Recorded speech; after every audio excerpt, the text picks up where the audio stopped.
What is going on, everyone? We are back with another review, and this time we're reviewing Season 1, Episode 26 of The Twilight Zone.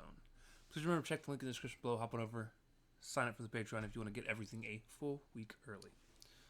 With that being said, we're going to continue the review. So, this is the name of this episode was Execution. This was directed by David Orick McDearman. This is based on a short story by George Clayton Johnson. Teleplay was done by Rod Serling. This was put on TV, broadcast on TV, April 1st, 1960. April Fool's Day. Anyways. So to give you a rundown of what happened, a guy is in the process of having a necktie party. Or, for those of you that don't know what that is, he's being hanged. And apparently he shot a guy in the back and killed him. And in the process of being hanged, he disappears. And come to find out, he has been teleported to a future 80 years ahead by some scientist that's working on a time travel machine. He lets the guy have some rest, sees the thing around his neck, doesn't know what it is at first, but, has a hypothesis. And a little bit later on in the episode, the guy comes in, the necktie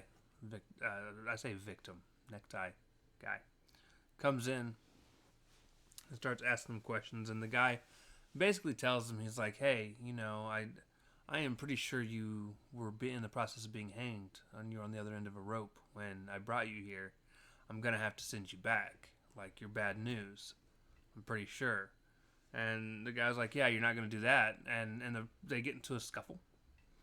And the cowboy, as he's referred to pretty much the rest of this episode, kills the scientist. Takes his gun that he was trying to get out of his drawer in the process of the fight, and starts to run around town. And in one of the most interesting things I don't think I would have ever thought about in terms of time frame,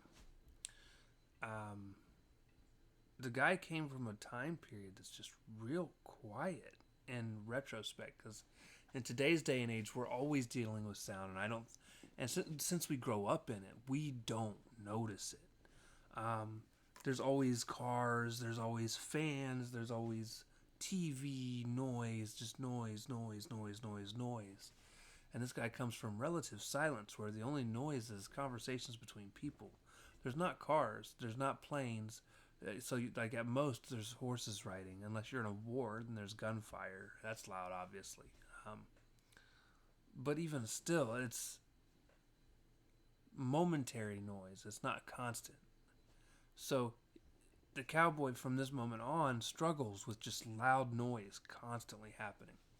So at one point, cowboy starts running through the city, makes his way to a bar, and when he gets in the bar, the jukebox is playing, and he is just losing his shit. So he breaks the jukebox with a chair.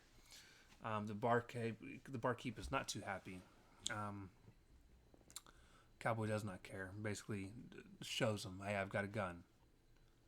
F with me. And then proceeds to get a drink from the guy and shoot a TV, because he thought the TV was about to shoot him, because it was a Western that was on TV, which was a nice little touch. I thought that was fun. And then from that point on, from that moment, he moves on. He runs outside, shoots a cab driver who is about to hit him with a horseless carriage, as they're called. Runs all the way back to where the scientist is and starts talking to him. At this point, a guy comes in with a gun pointed at him and is about to try and rob the place. And he's just a typical crook that's trying to get money, and he realizes that the cowboy has killed the scientist. He's like, oh, you beat me to it. He's like, did you check the desk already? And the guy's like, no. He's like, well, that's good, because, this is mine now. And as he's going through and he's doing his things, they get into a scuffle. And the new robber ends up tying the cords from the blinds around his neck, around the cowboy's neck, and ends up strangling the cowboy to death. So afterwards, he starts pushing buttons on the wall, and then he notices the big diamond-like thing in the middle of the floor. He walks inside of it, the door closes behind him, and it starts lighting up, and he fades into nothing. And it fast forward, rewinds back to 80 years prior, and he's hanging at the end of the rope. They cut him down, even though he dies, and they realize it's not the same guy, and wonder if they've killed an innocent man. And they then, at that point, ride off with him. And Rod Serling brings up a very interesting point. Justice knows no time. At any point, justice can happen. And in this specific situation, justice happened for both the gentlemen involved. The guy who had killed the scientist and killed so many people before in the past, it took 80 years of time, but in time travel time, and he was still hung at the end of a cord. It wasn't a rope, but it was a cord. He was strangled with a cord. Same difference, though, right?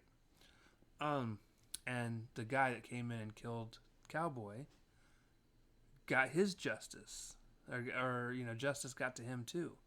He went back in time 80 years and ended up being hanged by accident. But was it really, or did